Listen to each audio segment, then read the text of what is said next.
Hi I'm Satish, welcome to top 90. ఇవాల్టి top 9 entertainment news అంటే ఇప్పుడు చూసేద్దాం. భారతీయ సినీ చరిత్రలో అత్యంత ప్రతిష్టాత్మకంగా తెరకెక్కుతున్న సినిమా రామాయణ్. నితీష్ తివారీ దర్శకత్వంలో నమిత్ మల్హోత్రా నిర్మిస్తున్న ఈ భారీ పాన్ ఇండియా ప్రాజెక్ట్పై ఇప్పటికే దేశవ్యాప్తంగా భారీ అంచనాలున్నాయి. రణబీర్ కపూర్ శ్రీరాముడిగా, సాయి పల్లవి సీతగా, యష్ రావణాసురుగా నటిస్తుండటంతో ఈ సినిమాపై ప్రత్యేక హైప్ ఏర్పడింది. తాజాగా ట్రైలర్ విడుదలకు ముందే ఈ సినిమా మరో సంచలన వార్తతో వార్తలో నిలిచింది.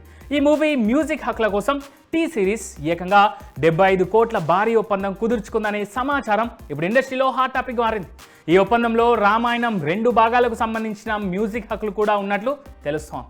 అంతేకాదు ఈ మొత్తాన్ని అడ్వాన్స్ రూపంలోనే చెల్లించినట్టు సమాచారం. దీంతో ఇండియన్ సినీ హిస్టరీలోనే ఇప్పటి వరకు జరిగిన అతిపెద్ద మ్యూజిక్ డీల్గా ఈ మూవీ నిలిచినట్టు సినీ వర్గాలు చెబుతున్నాయి.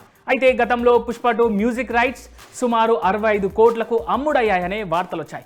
ఈ లెక్కన చూస్తే రామాయణ మ్యూజిక్ రైట్స్ పుష్ప 2 రికార్డ్స్ను బద్దలు కొట్టినట్టే అంటూ నార్త్ నెటిజన్స్ నెట్టింట పోస్టులు పెడుతున్నారు.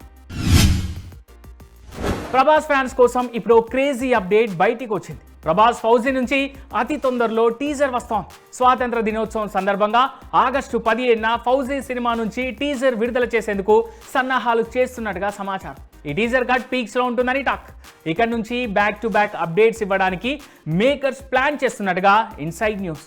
ఇప్పటికే ఈ సినిమా షూటింగ్ చివరి దశకు చేరుకుంది. బ్యాలెన్స్ షూటింగ్ను వీలైనంత త్వరగా ఫినిష్ చేయడానికి కసరత్తులు చేస్తున్నారు మేకర్స్. ప్రస్తుతం స్పిరిట్ సినిమా షూటింగ్తో బిజీగా ఉన్న ప్రభాస్ త్వరలోనే ఫౌజీ సెట్స్లోకి అడుగు పెట్టనున్నారు. పాన్ ఇండియా స్టార్గా వరుస విజయాలతో దూసుకుపోతున్న అల్లు అర్జున్ ఇప్పుడు వ్యాపార రంగంలోనూ తన ఉనికిని మరింత బలోపేతం చేసుకుంటున్నారు.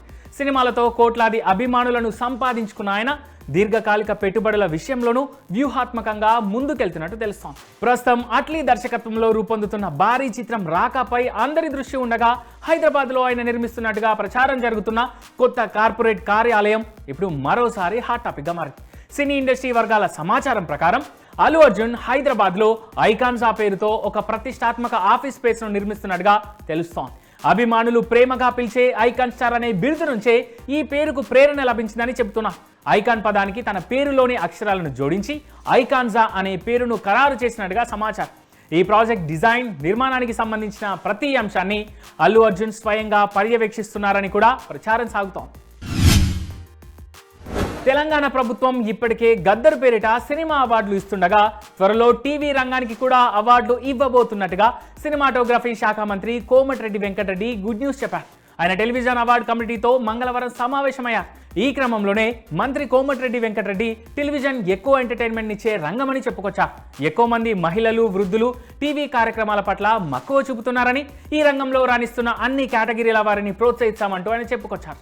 కమిటీ వీలైనంత త్వరగా గైడ్ లైన్స్, లోగో, అవార్డ్స్ పేరు లాంటివి తయారు చేసి ఇవ్వాలని సూచించారు.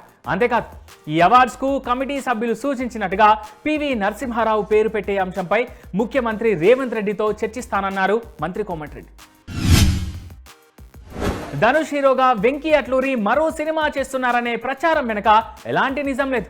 ఇదివరకే ఈ కాంబినేషన్లో వచ్చిన సార్ సినిమా మంచి విజయం సాధించింది. ప్రస్తుతం విశ్వనాథ్ అండ్ సన్స్ సినిమాతో బిజీగా ఉన్నారు వెంకీ.